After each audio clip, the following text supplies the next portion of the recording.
Okay, well, I said I was going to talk about the pole star.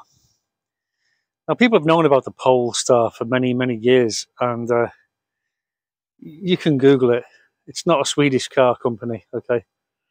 It's a celestial body in the sky. And the best way to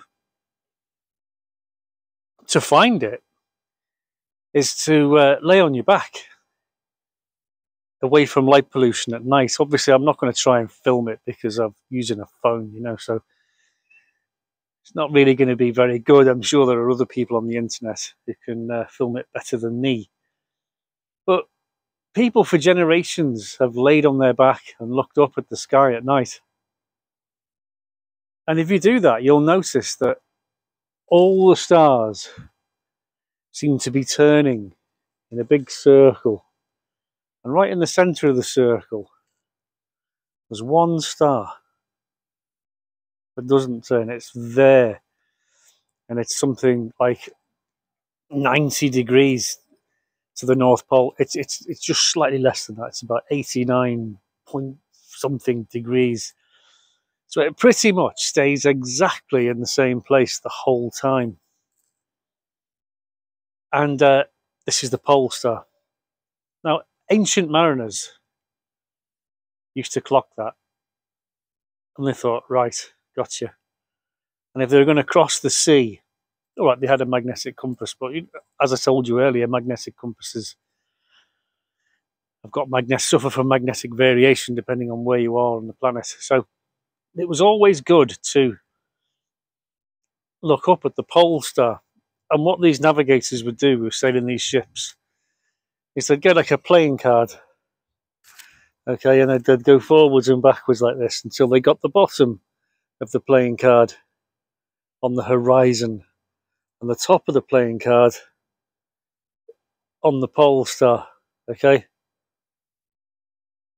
And it needs a distance from your face. So they used to tie a piece of string to the middle of the card into your mouth like that. Got it? And they'd tie a knot in it.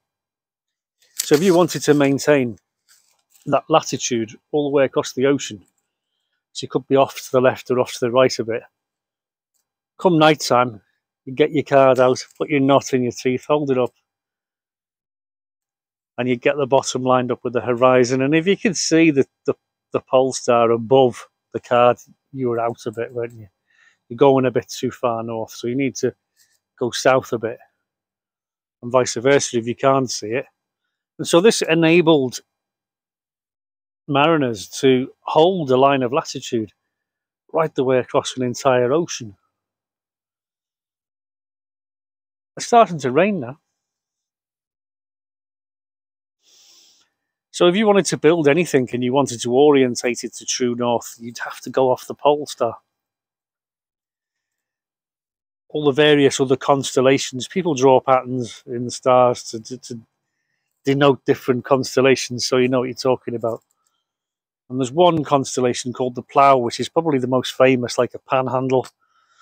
And the two stars right at the end of the opposite end to the handle, you draw a line between those two straight up, boom, there's your pole star.